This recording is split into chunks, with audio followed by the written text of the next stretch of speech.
This video will show you how to bleed Shimano brakes. This is something that you have to do if your brakes start to get spongy. In other words, the lever feels soft and the braking performance declines. It's also something that you have to do when you get a new set of brakes and you've got to cut the hydraulic lines to make them fit your bike. I did make another video that shows you actually how to cut and reinstall the hydraulic lines. So if you're doing that, watch that video first and then watch this one on how to bleed the Shimano brakes. Here's what you're going to need to do this. You may need a 5mm wrench, especially if you're doing the rear brake, and that's to remove the caliper from the bike. You're going to need a 3mm Allen wrench, a 2.5mm Allen wrench. You're going to need this bleed block, and that's to put in the caliper because you've got to take the pads out before you do this. You're going to need a 7mm open-ended wrench, and then you're going to need some hydraulic fluid, some mineral fluid from Shimano. And what's nice about working with the Shimano brakes is this is mineral oil and it's not DOT brake fluid, which can be corrosive. So this, if you get it on your bike, it's not going to corrode the paint. So it's really easy to work with. You're also going to need this, it's called a Shimano bleed tool, and it's only about $5. And it's a really nifty tool. And this is the box that it comes in, so bleeding tool from Shimano. And then you're going to need some rubbing alcohol to wipe everything down when you're done with a rag or paper towel. Usually with this kit comes this tube, and this is to put on the bleed nipple. It's also very helpful to take that tube and wrap a plastic bag around it with a rubber band. So when you're bleeding the brake system, the mineral fluid can go inside the bag and not spill on the ground. The first step is to remove the brake pads from the caliper.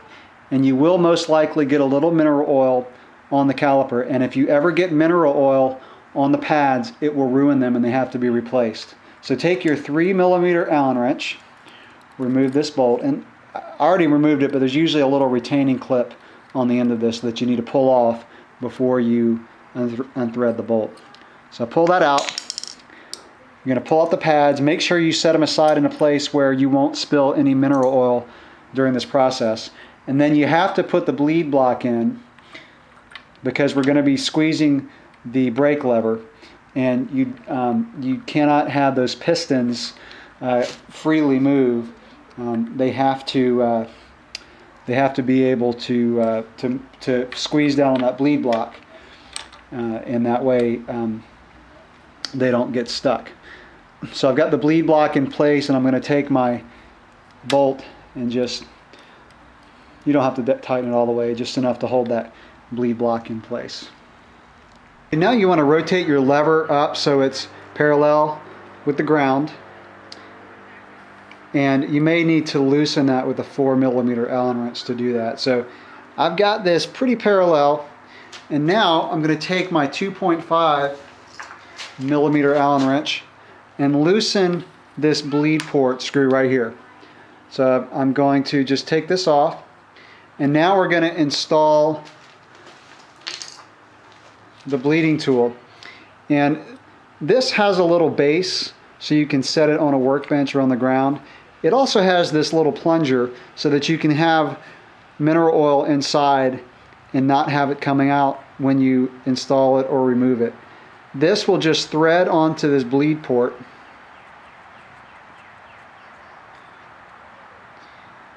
And I've got some mineral oil in there, but I'm going to put some more so that it is about halfway full. Okay, so I filled this about halfway full, and that should be plenty. But as you're bleeding, keep an eye on it. It'll come down as you bleed, and typically this is plenty of mineral oil to do this. But if it ever gets down low and you're not done bleeding, in other words the lever is still not firm, then you need to add some more in there. But again, this should be plenty for this job.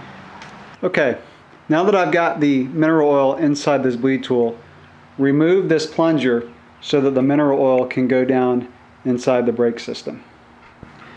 Okay, now it's time to move back down to the caliper end. And since this is a front brake, the caliper is much lower than the lever, so I'm going to leave it on the bike. If you're doing a rear brake, you're most likely going to need to remove the caliper and just let it hang down from the bicycle. Okay, it's got this little rubber cover on the bleed port, and the bleed port is this little nipple looking thing at the top. So I've already removed this, so I'm going to take it completely off. It's just easier to completely remove it. It does have a cap, but I just completely remove it. Now it's time to hook this tube up to give the mineral oil a place to go so it's not spilling out on the bike. Make sure that's firmly in place. Now I'm going to take my 7mm open-ended wrench and I'm going to loosen this bleed nipple. Now as I do, I'm going to see mineral oil start to fill the tube, and it's using gravity to feed it in from the bleed tool at the lever, and that's bleeding down inside the tube. And what's happening is any air bubbles that are inside are getting flushed out, and oftentimes you'll actually see bubbles come up inside. Leave that open a little bit, and again, keep an eye on the bleed tool, make sure that it's not getting too low.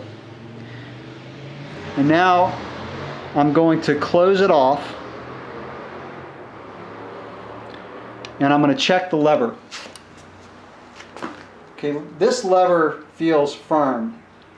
If it's not all the way firm, what you can do is put your wrench on, squeeze the lever, and you may have to have someone help you do this if you're doing the rear because you can't reach usually both. As you're squeezing the lever, open it with the wrench, close it before you let up on the lever, and then repeat that process maybe 3 or 4 times, and that's going to get some air bubbles out of the lever. So again, while squeezing the lever, use the wrench to open the bleed port, close the bleed port before you let up pressure on the lever, and then, like I said, repeat that 3 or 4 times. So I've got a really firm lever feel on this brake, so I am done with the bleed. Now it's just time to make sure this bleed nipple is tight. Okay, I'm going to remove this. I'm going to put the cover back on the bleed nipple, and then I'll go up to the lever end, and I'm going to remove the bleed tool. Alright, before you put the pads back in, take some rubbing alcohol on a paper towel or rag and really wipe down the caliper. Okay, make sure you get any bit of mineral oil off of the caliper. And I'm going to do the same thing in a minute up at the lever. So I've got all of any mineral oil that would have spilled out. Usually you'll get at least a few drops that come out. I'm also going to go ahead and take out the bleed block at this time. And I'm going to just take that same paper towel and just kind of get down inside there. Now, just as a note, you probably know this, but let me say it. Never squeeze a brake lever if you don't have either a pad or a set of pads with either a rotor inside or one of those orange things that slip inside the rotors if you're transporting the bike, or a bleed block. Never allow the pistons to freely move by squeezing the lever. There's got to be something in there to give pressure to them. Okay, now it's time to put the pads in, and wash your hands real good. Make sure there's no mineral oil before you handle brake pads on your fingers. So these do have a left and right, so make sure you pay attention to that. Also make sure your spring excuse me, is still in there. So all you do is slide those in, put your bolt in, and then tighten them down and put your retaining clip, if you can see that, back on the other side. Okay, back up at the lever end, I'm going to put this plunger back down inside a little hole here so that I can remove this and mineral oil will not spill out. So unthread that.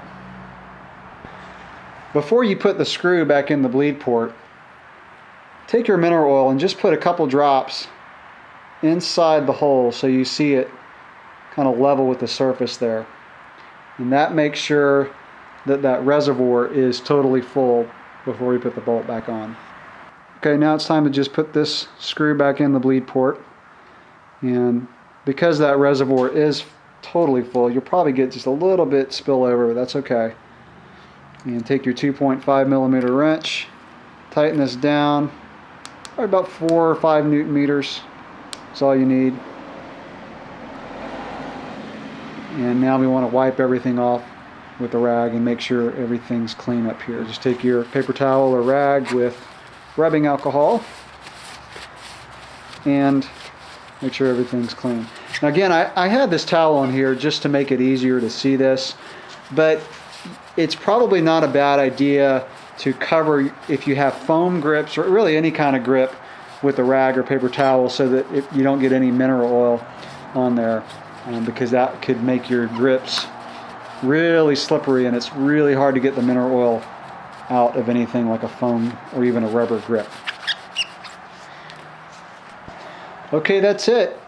Now you just put your lever back into the position that you want, finish building your bike if you're building it up, or put your wheel back on, and you are ready to go.